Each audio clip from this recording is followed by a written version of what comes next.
अस्सलाम वालेकुम। मैं हूं पारस जहां से। साल 2021 जनूबी एशिया में इंतहाई गैर मामूली तब्दीलियों का साल था। पाकिस्तान में इमरान खान की हुकूमत थी और मुल्क कोरोना की तबाहकारियों से रिकवर कर रहा था।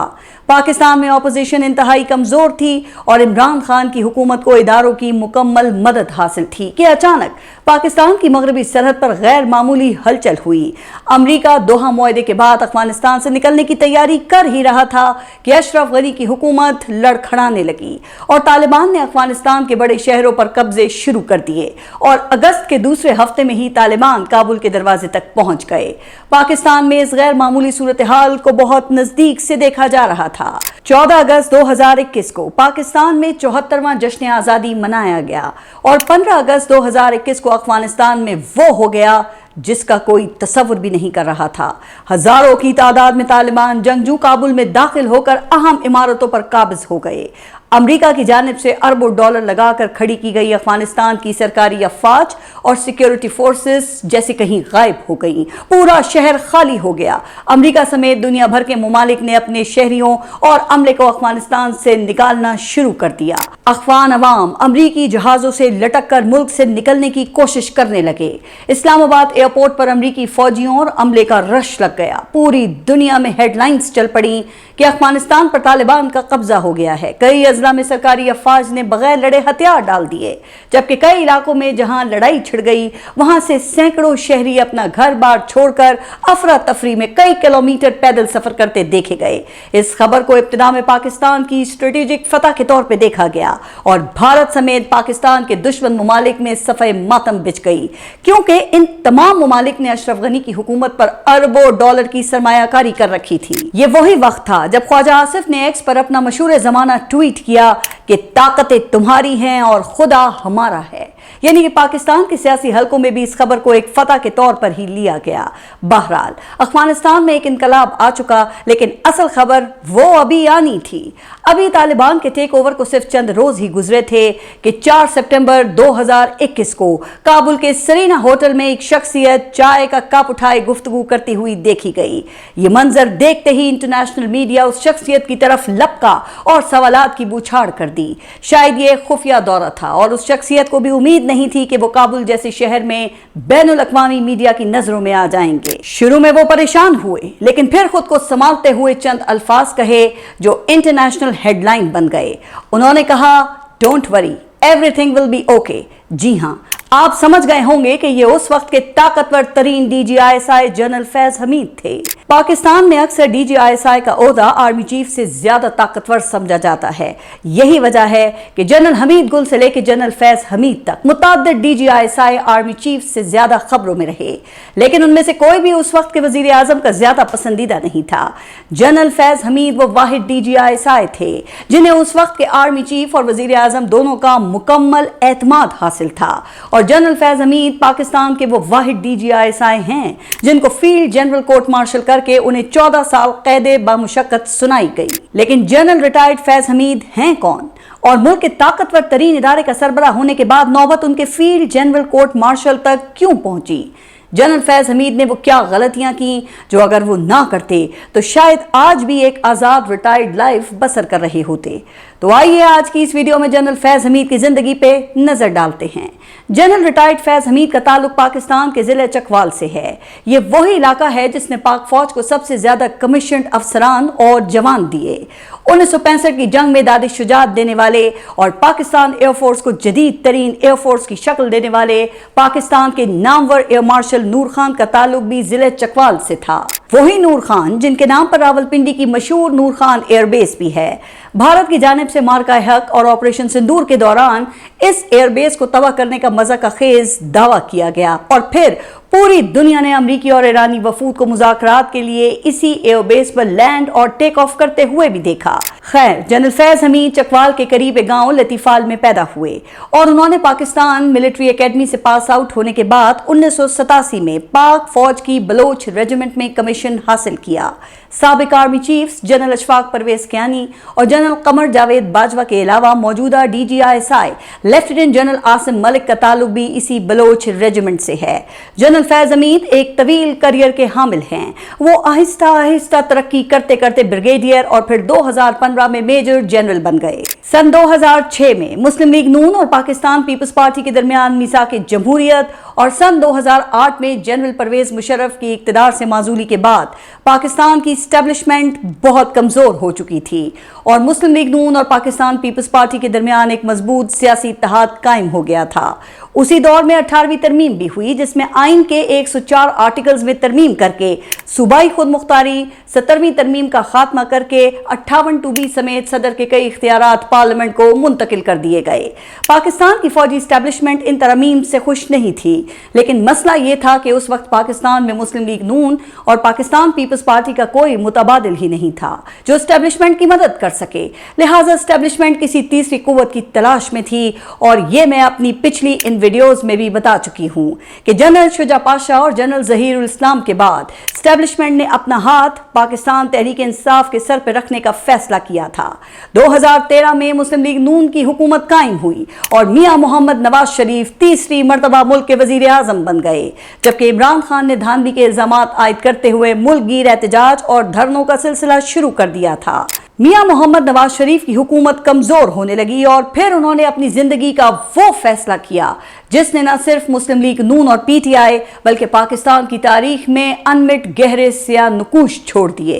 पाकिस्तान आज तक मियां नवाज शरीफ के उस फैसले की कीमत अदा कर रहा है। मियां नवाज शरीफ का मसला ये है कि उन्हें फौज में हमेशा से एक मनपसंद आर्मी चीफ की ख्वाहिश रही है, इसीलिए उन्होंने मेरिट को नजरअंदाज करके हमेशा जूनियर अफसरान को सुपरसीड करके आर्मी चीफ तैनात किया और फिर उन्हीं आर्मी चीफ्स के हाथों अपनी हुकूमत बरतरफ करवा के खुद को विक्टिम और एंटी एस्टेब्लिशमेंट बनाकर वो पेश करते रहे। लेकिन यही मियां नवाज शरीफ मेमो गेट में काला कोट पहनकर एस्टेब्लिशमेंट की मदद को भी पहुंच गए और पीपल्स पार्टी की हुकूमत को कमजोर करने में अपना भरपूर हिस्सा डाला। यूं मियां नवाज शरीफ की इस आधी तीतर और आधा बटेर सियासत ने पाकिस्तान का नाकाबिले तलाफी नुकसान किया। खैर, नवंबर 2016 में जनरल राहील शरीफ की रिटायरमेंट का वक्त नजदीक आया तो मियां मोहम्मद नवाज शरीफ के पास आर्मी चीफ की तैनाती के लिए 5 नाम मौजूद थे। उनमें जनरल कमर जावेद बाजवा का नाम चौथे नंबर पर था, लेकिन मियां नवाज शरीफ ने जनरल कमर जावेद बाजवा के नाम की मंजूरी देकर उन्हें आर्मी चीफ तैनात कर दिया और पाकिस्तान की तारीख के एक स्याह दौर का आगाज हो गया। जनरल बाजवा के करियर से मुतालिक पूरी तफसील आप मेरी इस वीडियो में मुलाहिजा कर सकते हैं। जनरल कमर जावेद बाजवा पाकिस्तान की सियासत में इस हद तक दाखिल हो गए कि मईशत समेत हर अहम इशू पर बयानबाजी करने लगे। वो खुलकर सहाफियों से मीटिंग्स करके उन्हें ब्रीफिंग्स भी दिया करते थे। इसी दौरान पाकिस्तान में इंतखाबात में उम्मीदवारों के हलफनामे में खत्म नबूवत से मुतालिक तरमीम का मामला उठा और तहरीक लब्बैक समेत मजहबी जमातों ने मुल्क गिर धरने शुरू कर दिए और नवंबर 2017 में तहरीक लब्बैक पाकिस्तान ने फैजाबाद में धरना देकर रावलपिंडी और इस्लामाबाद के दरमियान रास्ते बंद कर दिए। दोनों शहरों के दरमियान जमीनी रास्ता तकरीबन मुनक़ता हो गया। उन धरनों ने पूरे मुल्क को हिला कर रख दिया। उस वक्त की हुकूमत के खिलाफ फतवे जारी होने लगे। बिलाखिर 25 नवंबर 2017 को हुकूमत ने धरने पर क्रैकडाउन का फैसला किया जो उल्टा पड़ गया। एहतजाज पूरे मुल्क में फैल गया और मुस्लिम लीग नून के रहनुमाओं के घरों पर हमले होने लगे। हुकूमत बौखला गई और फौज को मैदान में आना पड़ा। अगरचे उस वक्त भी ये तासुर था कि उन धरनों के पीछे भी उस वक्त की फौजी क़यादत का ही हाथ था। उस वक्त army chief general Qamar Javed Bajwa और DGI lieutenant general Naveed Mukhtar थे, लेकिन असल मामला कोई और शख्सियत ही चला रही थी और ये शख्सियत मेजर जनरल फैज हमीद ही थे जो उस वक्त ISI के काउंटर इंटेलिजेंस विंग के सरबराह थे। लेकिन उस वक्त तक ISI का ये शोबा आम अवाम की नजरों में नहीं था। ISI के DGs ही मरकज़े निगाह हुआ करते थे, लेकिन ये पहली मर्तबा था कि ISI के काउंटर इंटेलिजेंस का शोबा भी अवाम की नजरों में आया। हुआ यूं कि मुस्लिम लीग नून की हुकूमत ने तहरीक लब्बैक से मुज़ाकरात का फैसला किया और 27 नवंबर 2017 को एक मुबहम सा मुआहिदा हो गया और इस मुआहिदे पर एक शख्सियत के दस्तखत सबकी मरकज़े निगाह बन गए। ये दस्तखत मेजर जनरल फैज हमीद के ही थे उसके बाद जनरल फैज हमीद पहली मर्तबा अदलिया, अवाम और सियासी हलकों की निगाहों में आ गए। जल्द ही जनरल फैज हमीद जनरल कमर जावेद बाजवा के पसंदीदा फौजी ऑफिसर बन गए और जनरल फैज हमीद ने अपने राब्ते इमरान खान से भी उस्तवार कर लिए। पैनामा केस के फैसलों के बाद मियां मोहम्मद नवाज शरीफ को सुप्रीम कोर्ट से नाअहल कर दिया गया और ट्रायल कोर्ट से नवाज शरीफ और मरियम नवाज को सजाएं हो गईं। दोनों को इलेक्शन से पहले पाकिस्तान आमद पर गिरफ्तार कर लिया गया, लेकिन उस दौरान पाकिस्तान की सियासत में एक और बूंछाल आ गया। ये अपनी नौयत का मुनफरिद वाकया था जिसका इससे पहले किसी ने तसव्वुर भी नहीं किया था। इस वाकये ने न सिर्फ पाकिस्तान की इस्टेब्लिशमेंट के किरदार पर असर डाला, बल्कि ये पाकिस्तान की अदलिया की तारीख को भी बदल गया। यह वाकया उस वक्त के इस्लामाबाद हाई कोर्ट के जस्टिस शौकत अजीज सिद्दीकी की रावलपिंडी बार से खिताब के दौरान की गई एक इंतहाई खतरनाक तकरीर थी। जस्टिस शौकत अजीज सिद्दीकी ने रावलपिंडी बार से खिताब के दौरान ISI पर इल्जाम आयद किया था कि इस इदारे के अहलकार न सिर्फ अदालती मामलात में मुदाखलत करते हैं, बल्कि मुख्तलिफ मुकदमात में अपनी मर्जी के बेंच बनवाकर अपनी ख्वाहिशात के मुताबिक फैसले लेते हैं। उस तकरीर में जस्टिस शौकत सिद्दीकी ने यह इल्जाम भी लगाया था कि ISI के एहलकारों ने इस्लामाबाद हाई कोर्ट के चीफ जस्टिस अनवर कासी से मुलाकात करके उन्हें साबिक वजीर आजम नवाज शरीफ, मरियम नवाज और कैप्टन रिटायर्ड मोहम्मद सफदर को एहतसाब अदालत से मिलने वाली सजा के खिलाफ अपीलों की समाअत 25 जुलाई को मुल्क में होने वाले आम इंतखाबात के बाद करने का कहा था, जिसे जस्टिस शौकत सिद्दीकी के बकौल तस्लीम कर लिया गया था। उस खिताब के बाद सुप्रीम जुडिशल काउंसिल ने उन्हें बरतरफ कर दिया, जिसके खिलाफ शौकत अजीज सिद्दीकी ने अपील दायर कर दी। समाअत के दौरान जस्टिस शौकत अजीज सिद्दीकी के वकील हामिद खान ने कहा कि उनके मौक्किल से जनरल फैज हमीद खुद मिले और बताया कि नवाज शरीफ को सजा हो जाएगी। शौकत अजीज सिद्दीकी ने जनरल फैज हमीद से कहा कि अगर आपको ये पता है कि नवाज शरीफ को सजा हो जाएगी तो आप मुझे क्यों बता रहे हैं। जस्टिस शौकत अजीज सिद्दीकी के मुताबिक जनरल फैज हमीद ने पूछा कि अगर अपील आपकी अदालत में आई तो आपकी राय क्या होगी। शौकत अजीज सिद्दीकी ने जवाब दिया कि मैं मेरिट पर फैसला करूंगा।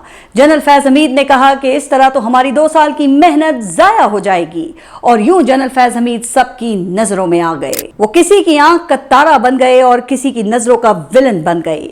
जस्टिस शौकत अजीज सिद्दीकी के इल्जामात ने जनरल फैज हमीद को फौज के अंदर मजीद मजबूत कर दिया। पाकिस्तान तहरीक इंसाफ ने 2018 के इलेक्शन में अक्सरियत हासिल कर ली और इमरान खान वजीर आजम बन गए।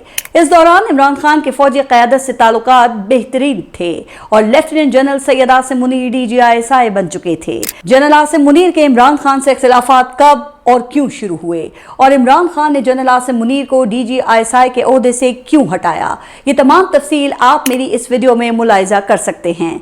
तो उस वक्त पाकिस्तान में हर कोई जनरल फैज हमीद को पाकिस्तान का अगला आर्मी चीफ देख रहा था। कहा जाता है कि वो सदारती निज़ाम की मंसूबाबंदी करके 10 साल मुद्दत की तैयारी कर रहे थे। किसी के वहमो गुमान में भी नहीं था कि तारीख यूं पलटा खाएगी कि सब कुछ बदल जाएगा। बकौल शायर, आज ये सोचने बैठा हूं कि कल क्या होगा, इससे बढ़कर भी किसी सर में खलल क्या होगा। आज कुछ है तो सही हाल किसी का बेहतर, ये खुदा ही को है मालूम कि कल क्या होगा। जनरल फैज हमीद पर बतौर DG/ISI कई इल्जामात आयद हुए। उन पर मीडिया मालिकान और पैमरा पर दबाव डालकर कई एंकर्स को ऑफ एयर करवाने के इल्जामात लगाए गए। उन पर प्रॉपर्टी टाइकून्स के साथ मिलकर न्यूज चैनल्स खुलवाने के इल्जामात भी आयद हुए। उन पर पार्लियामेंट के अरकान को मैनेज करने के इल्जामात भी लगे। कहा जाता है कि उनके एक फोन पर पार्लियामेंट में बिल्स पास हो जाया करते थे। हुकूमती इत्तेहाद के किसी रुकन में उनके खिलाफ जाने की हिम्मत ही नहीं थी और उन पर अदलिया को मैनेज करने के इल्जामात भी लगाए गए। कहा जाता है कि सादिक संजरानी के चेयरमैन सेनेट बनने और उनके खिलाफ तहरीक अदम एतमाद की नाकामी से लेकर 6 मार्च 2021 में इमरान खान के एतमाद का वोट लिए जाने तक तमाम मामला जनरल फैज हमीद खुद ही चला रहे थे। लेकिन हैरान कुन तौर पर इनमें से कोई भी वजूहात उनके फील्ड जनरल कोर्ट मार्शल में बयान नहीं की गई, या अगर कोर्ट मार्शल की प्रोसीडिंग्स के दौरान ये मामला डिस्कस भी हुए तो इन्हें अवाम के सामने नहीं लाया गया। उन पर असल इल्जाम कोर्ट मार्शल के दौरान आयद हुआ। इस दौरान जनरल फैज हमीद ने कुछ ऐसे काम भी किए जिस पर उनके खिलाफ कोर्ट मार्शल की कार्रवाई मुमकिन हुई। लेकिन उनकी असल गलती क्या थी और उन्होंने ऐसा क्या किया कि फौज के अंदर से उनकी हिमायत भी खत्म हो गई और पूरा इदारा उनकी गिरफ्तारी और कोर्ट मार्शल के हक में खड़ा हो गया। इस पे आगे चलकर हम बात करेंगे। लेकिन सन 2021 तक जनरल फैज हमीद इमरान खान की हुकूमत के जामिन बन चुके थे और इमरान खान उन पर हद से ज्यादा भरोसा किया करते थे। उस वक्त जनरल कमर जावेद बाजवा की मुद्दत मुलाजमत खत्म होने वाली थी और उन्होंने हुकूमत और अपोजिशन दोनों को अपनी मुद्दत मुलाजमत में तौसी पर कायल कर लिया। इमरान खान हर सूरत जनरल फैज हमीद को DGISI के ओहदे पे बरकरार रखना चाहते थे, लेकिन उस दौरान ISPR ने जनरल नदीम अंजुम की बतौर DGISI तैनाती और जनरल फैज हमीद को कोर कमांडर पेशावर तैनात करने की प्रेस रिलीज जारी कर दी। इमरान खान इसके लिए तैयार नहीं थे और उन्होंने ऐसा करने से साफ इनकार कर दिया और यूं पाक फौज और इमरान खान के दरमियान ताल्लुकात में पहली दरार आ गई जो फिर कभी पुर न हो सकी। जनरल बाजवा की इस डबल गेम से मुतालिक पूरी तफसील आप मेरी इन दोनों वीडियोस में मुलाहिजा कर सकते हैं। इमरान खान को जनरल बाजवा की डबल गेम का अंदाजा हुआ तो वो जनरल फैज हमीद को आर्मी चीफ बनाने के मामले में मजीद सख्त हो गए। इमरान खान खुद एतराफ कर चुके हैं कि जनरल फैज हमीद उनकी हुकूमत के लिए क्यों जरूरी थे। जो सबसे हमारा मुश्किल टाइम है उसको होना चाहिए। सेकेंडली मुझे पता चल गया था ये पूरी इंट्रीग कर रहे हैं नून लीग वाले। मैं तो ये ओपनली कहा था, ये छुपी बात नहीं है। मैं ओपनली ये कह रहा था कि जब मुश्किल वक्त है तो आप अपना मेन जो आपका इंटेलिजेंस चीफ है उसको चेंज नहीं करते। लेकिन फिर एस्टेब्लिशमेंट के दबाव पर उन्होंने एक माह बाद जनरल फैज हमीद की बतौर कोर कमांडर पेशावर और जनरल नदीम अंजुम की बतौर DGISI तैनाती का नोटिफिकेशन जारी करने की हामी भर ली और फिर एक माह बाद नोटिफिकेशन जारी कर दिया गया। जनरल फैज हमीद के कोर कमांडर पेशावर बनते ही गेम पलट गई। वो इत्तेहादी जो इमरान खान की हिमायत का दम भरते थे अचानक ऑपोजिशन को प्यारे हो गए। पाकिस्तान तहरीक इंसाफ के अरकान तितर बितर होने लगे और इमरान खान के खिलाफ तहरीक अदम एतमाद पेश होने की तैयारियां की जाने लगी। सिंध हाउस आबाद हुआ और अरकान की बोलियां लगाई जाने लगी। मार्च 2022 में इमरान खान के खिलाफ तहरीक अदम एतमाद पेश हुई जो कामयाब हो गई और इमरान खान के इक़्तिदार का खात्मा हो गया। इमरान खान ऑपोजिशन में तो चले गए लेकिन कहानी में असल ट्विस्ट अब आता है। आगे के तमाम वाक़यात एस्टेब्लिशमेंट और हुकूमत के ज़राए की ज़बानी हैं, इनका कोई सबूत नहीं है, लेकिन ये तमाम वाक़यात जनरल फैज हमीद और फौज के इदारे के दरमियान दरार का बाइस बने। जरा सोचिए, क्या पाकिस्तान के ताकतवर तरीन DGISI की गिरफ्तारी का तसव्वुर भी किया जा सकता था? ऐसा क्यों हुआ? क्या इससे पहले कभी किसी फौजी जनरल ने सियासत में मुदाखलत नहीं की?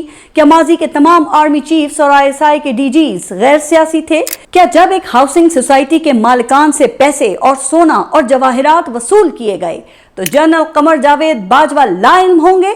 क्या जनरल फैज हमीद ये सब जनरल बाजवा को बताए बगैर कर सकते थे? तो फिर ऐसा क्या हुआ? आइए ये अंदाजा लगाने की कोशिश करते हैं। ये कहानी 9 मई 2023 को शुरू हुई जब पाक फौज की अमलाक पर हमले किए गए। कोर कमांडर हाउस लाहौर को आग लगाई गई। GHQ Rawalpindi, Mianwali airbase, ISI regional office Faisalabad समेत मुल्क भर में 40 मिलिट्री इंस्टॉलेशंस के बाहर एहतजाज हुआ। PTI इसको फॉल्स फ्लैग ऑपरेशन और इमरान खान के खिलाफ साजिश करार देती है, लेकिन एस्टेब्लिशमेंट के अंदर ये यकीन था कि इन तमाम मकामात की लोकेशंस मुबैना तौर पे मुजाहिरीन को बाकायदा फरहम की गईं और शक की उंगलियां जनरल फैज हमीद की तरफ उठने लगीं। एस्टेब्लिशमेंट के जराये के मुताबिक जनरल फैज हमीद बतौर कोर कमांडर पेशावर पाकिस्तान तहरीक इंसाफ के हक में अपनी मुबैना सरगर्मियां जारी रखे हुए थे और उन्होंने इमरान खान से मुबैना खुफिया मुलाकातें भी की थी। उन पर इल्जाम है कि उन्होंने ISI के मुताबिक अपना एक अलग नेटवर्क कायम कर लिया था जिसे फैज हमीद नेटवर्क का नाम दिया गया और एस्टेब्लिशमेंट के जराये के मुताबिक जनरल आसिम मुनीर की तैनाती रुकवाने के लिए इमरान खान के रावलपिंडी की तरफ लॉन्ग मार्च के मास्टरमाइंड भी वही थे। बाज़ जराये उन पर यह इल्जाम भी लगाते हैं कि वो रिटायरमेंट के बाद बहुत सा हसास डेटा भी अपने साथ ले गए। इमरान खान की अडियाला जेल मुंतकली के बाद भी उन्होंने मुबैना तौर पर इमरान खान से रवाबित बहाल रखे।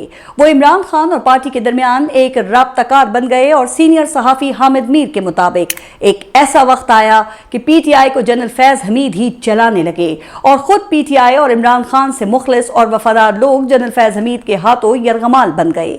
कहा जाता है कि अडियाला जेल के बरतरफ होने वाले सुप्रिंटेंडेंट मोहम्मद अकरम समेत कई अहलकार भी फैज हमीद नेटवर्क का हिस्सा थे जिन्हें बाद में बरतरफ कर दिया गया। अब ये तमाम बातें इल्जामात और कयासराइयां हैं। ये तमाम इल्जामात दुरुस्त भी हो सकते हैं, इनमें से कुछ इल्जामात दुरुस्त और कुछ गलत भी हो सकते हैं और इनमें से तमाम इल्जामात भी गलत हो सकते हैं क्योंकि इनमें से किसी इल्जाम को फील्ड जनरल कोर्ट मार्शल की कार्रवाई के दौरान पब्लिक नहीं किया गया। लेकिन अब आपको जनरल फैज हमीद की असल गलती का अंदाजा हो गया होगा। جی ہاں، پاک فوج کی اصل طاقت اس کی مضبوط ترین چین آف کمانڈ ہے۔ چاہے کچھ بھی ہو جائے، زمین پھٹے یا آسمان گر جائے، کوئی فوجی آفیسر ہو یا جوان، کور کمانڈر یا DGISI، ریٹائرڈ ہو یا حاضر سروس، اگر وہ کسی بھی حوالے سے فوج کی چین آف کمانڈ کو متاثر کرنے کی کوشش کرتا ہے تو یہ فوج کی نظر میں ایک ناقابل تلافی جرم ہے۔ فوج اسی طرف دیکھتی ہے جس طرف فوج کا چیف دیکھتا ہے، اور یہی فوج کی اصل طاقت ہے۔ فوج میں چیف کے خلاف بغاوت وہ اتنی ہی ناممکن ہے جتنا زمین کی گردش کا رک جانا یا سورج کا مغرب سے طلوع ہونا۔ جنرل فیض حمید کا مبینہ طور پہ آرمی چیف کی تعیناتی رکوانا اور آرمی چیف کے خلاف ایک مبینہ کو کی کوشش نے ادارے کے اندر سے ان کے لیے ہمدردیاں ختم کر دیں اور انہیں 12 اگست 2024 کو گرفتار کر کے فیلڈ جنرل کورٹ مارشل کی کارروائی شروع کر دی گئی۔ ابتدا میں الزام کی نوعیت کے سامنے آئی کہ انہوں نے اپنا عہدہ استعمال کرتے ہوئے نجی ہاؤسنگ سوسائٹی سے رقم حاصل کرنے کی کوشش کی۔